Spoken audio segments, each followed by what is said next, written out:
आप देख रहे हैं गंदेव न्यूज नेटवर्क, वागड़ क्षेत्र का सबसे भरोसेमंद न्यूज चैनल। महिलाओं की मेहनत को मिला सम्मान, मुख्यमंत्री भजनलाल शर्मा ने बांटे 7 करोड़ के चेक। कुशलगढ़ क्षेत्र में आयोजित कार्यक्रम में राजस्थान के मुख्यमंत्री भजनलाल शर्मा ने राजीविका मिशन से जुड़ी महिलाओं से आत्मीय संवाद करते हुए उनके कार्यों की सराहना की। महिलाओं ने बताया कि वे प्रतिमाह 15 से 20 हजार रुपए तक की आय अर्जित कर रही हैं और अब लखपति दीदी से आगे बढ़कर मिलेनियम दीदी बनने की दिशा में कार्य कर रही हैं। मुख्यमंत्री ने महिलाओं की आत्मनिर्भरता, मेहनत और उत्साह की प्रशंसा करते हुए कहा कि अवसर मिलने पर ग्रामीण महिलाएं परिवार ही नहीं बल्कि समाज और प्रदेश की आर्थिक शक्ति बन सकती हैं। उन्होंने कहा कि प्रधानमंत्री नरेंद्र मोदी के नेतृत्व में महिला सशक्तिकरण को नई दिशा मिली है तथा राजीविका मिशन गांव-गांव में परिवर्तन की मिसाल बना है। मुख्यमंत्री ने घोषणा की कि राजीविका मिशन से जुड़े महिला समूहों के कार्यों को मजबूत करने के लिए जिला मुख्यालय पर विशेष कार्यालय विकसित किया जाएगा, जहां स्वयं सहायता समूहों के उत्पादों की पैकेजिंग, विपणन और प्रशिक्षण की सुविधाएं उपलब्ध होंगी। साथ ही ईश्वर अभियान से जुड़ी महिलाओं को बाजार उपलब्ध कराने की दिशा में भी कार्य किया जाएगा। कार्यक्रम में मुख्यमंत्री ने विभिन्न महिला समूहों एवं कलेक्टर समूहों को लगभग 7 करोड़ रुपए के चेक वितरित किए। इस दौरान महिलाओं ने सरकार के सहयोग के लिए आभार व्यक्त करते हुए कहा कि स्वरोजगार से उनका आत्मविश्वास बढ़ा है और उन्हें समाज में नई पहचान मिल रही है। राजीविका से जुड़ी हुई बहन है, दीदी है। जोरदार तालियों से स्वागत, अभिनंदन। राजीविका की दीदी के द्वारा स्थानीय प्रशासन द्वारा तीर कमान लक्ष्य भेदन करते हुए माननीय मुख्यमंत्री महोदय, जोरदार तालियां। बहुत बहुत स्वागत आपका, बहुत बहुत आपकी अभिनंदन। देना चाहिए, जो नहीं हो रहा वो जो ना कह रहे, जो विरोध कर रहे वो गलत कर रहे हैं। महिलाओं को भी 50% जो दर्जा है वो होना चाहिए। धन्यवाद। कई लोग तो घर से निकलते नहीं थे, अपने ऑफिसों से निकलते नहीं थे। आपने एक अच्छी परंपरा शुरू की है। मंच पर विराजमान में जुड़ के कुछ न कुछ समूह से लोन लेती है, उनके वो कलेक्टर से लोन मिलता है, लखपति दीदी वाला लोन मिलता है, तो उससे कुछ न कुछ धंधा चालू करे और अपने खुद के पैरों पर खड़ा होना सीखे। जुड़ी राजीविका में जुड़ने से मेरी आर्थिक स्थिति पहले से बहुत बेहतर हुई और आने जाने में कोई समस्या नहीं। पहले तो हस्बैंड पूछता था कहाँ जा रहे हो कहाँ नहीं।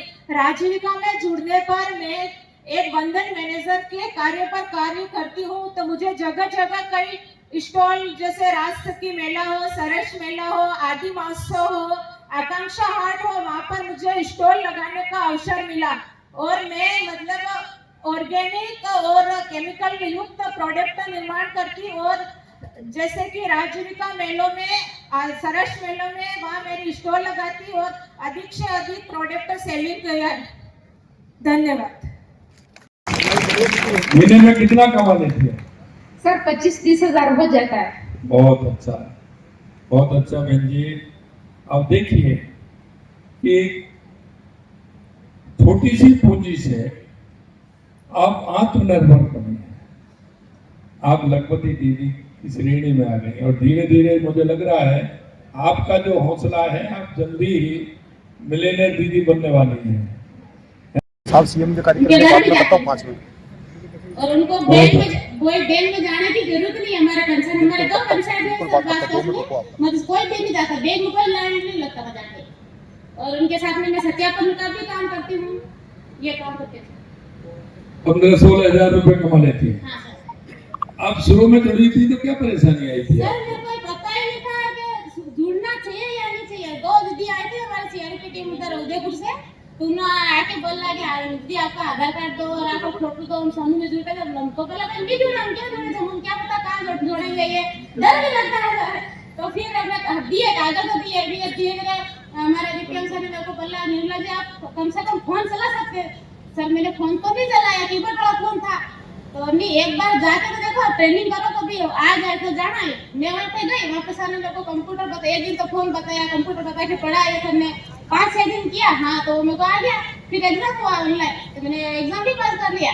फिर मेरे को आईडी बना के दे दी उन्होंने, तो उस आईडी से मैं काम कर रही हूँ अभी भी। अब पति क्या कहते हैं? सर पति पहले तो वो मेरा मतलब बस में क्या जाना तो चली जा, मेरे पास कैसे नहीं है स्थिति। अभी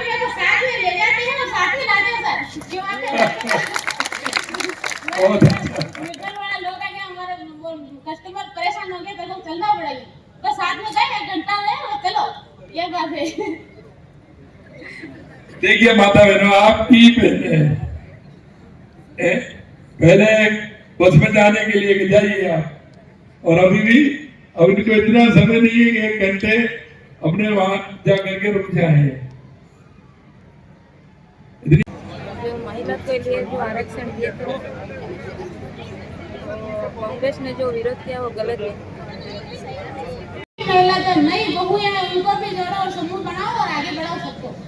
और अगर महिलाएं जुड़ के हम कुछ भी कर सकते हैं, वरना आदमी के भरोसे नहीं रहना, अगर तो वो देगा खिलाएगा हम खाएंगे। संबोधित करने के लिए नहीं आए, हम सिर्फ आए हैं आपके जीवन में खुशहाली आए, आपके जीवन में आर्थिक स्थिति मजबूत हो, आप हमारी केंद्र और राज्य सरकार की योजनाओं का फायदा लेते हुए अपने जीवन स्तर को आगे बढ़ाएं, अपने छोटे बच्चों को अच्छी शिक्षा दिलाएं, उनका जीवन भी अच्छा बने।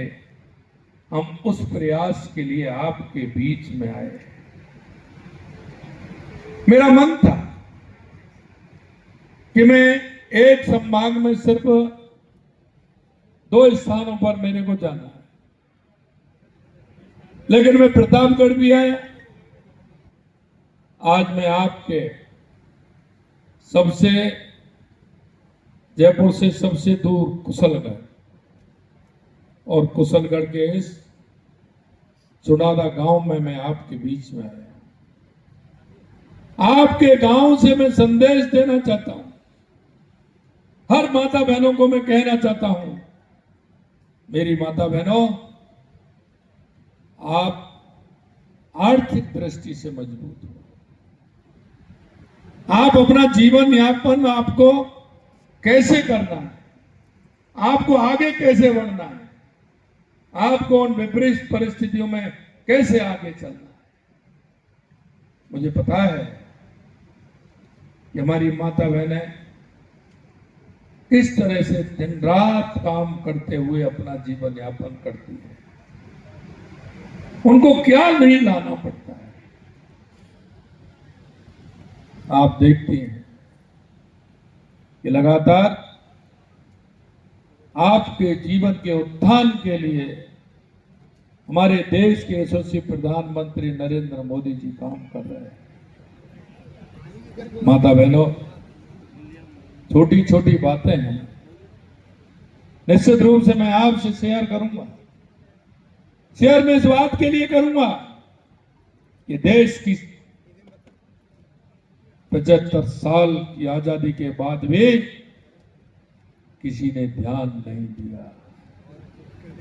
अगर किसी ने माता बहनों की तरफ, हमारे किसानों की तरफ, युवाओं की तरफ, मजदूरों की तरफ ध्यान दिया तो देश के यशस्वी प्रधानमंत्री नरेंद्र मोदी जी ने। और ये मैं आपको उदाहरण दे, सबसे पहले तो मैं आप सभी को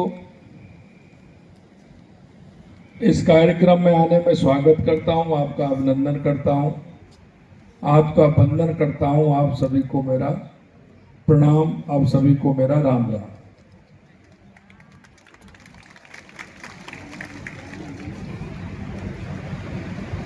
क्योंकि हमारा रात्रि चौपाल के कार्यक्रम हमारे पूरे राजस्थान भर में चल रहे हैं। 2 दिन में आपके बांसवाड़ा डूंगरपुर में मैं रहने वाला हूं।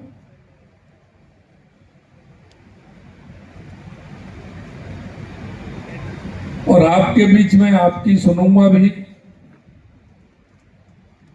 और सरकार की योजनाओं के बारे में कि हमारी केंद्र और राज्य की सरकार ने महिला उत्थान के लिए, महिला सशक्तिकरण के लिए जो हमारी सरकार लगातार काम कर रही है उसके लिए भी बताना है। बहनों, मैं आपके बीच में इसलिए आया हूं कि हमारे देश के यशस्वी प्रधानमंत्री नरेंद्र मोदी जी चाहते हैं कि हमारी माता बहनें आर्थिक रूप से संबल हों। हमारी ग्रामीण परिवेश में रहने वाली हमारी माता बहनों का जीवन स्तर में सुधार हो। माननीय प्रधानमंत्री जी कहते हैं कि इस देश के अंदर 4 जातियां हैं और वो जातियां हैं महिला, युवा, किसान और मजदूर। तब इन 4 का जीवन स्तर अगर सुधरेगा तो मेरे गांव का जीवन स्तर सुधरेगा, मेरी तहसील का सुधरेगा, मेरे जिले का सुधरेगा, मेरे प्रदेश का सुधरेगा और मेरे देश का सुधरेगा। आप सभी जानते हैं कि गरीबी कैसी होती है। गरीबी के अंदर उसका जीवन यापन कैसे होता है, हम हमारे बच्चों की परवरिश कैसे करते हैं, हमारे जीवन यापन में हमको क्या क्या परेशानी आती है। मेरी माता बहनों, गरीबी जब आती है तो सभी छोड़ जाते हैं, कोई साथ नहीं देता है, बल्कि वो उनका मजाक और उड़ाते हैं। और ये जीवन की सबसे बड़ी घुटन होती है।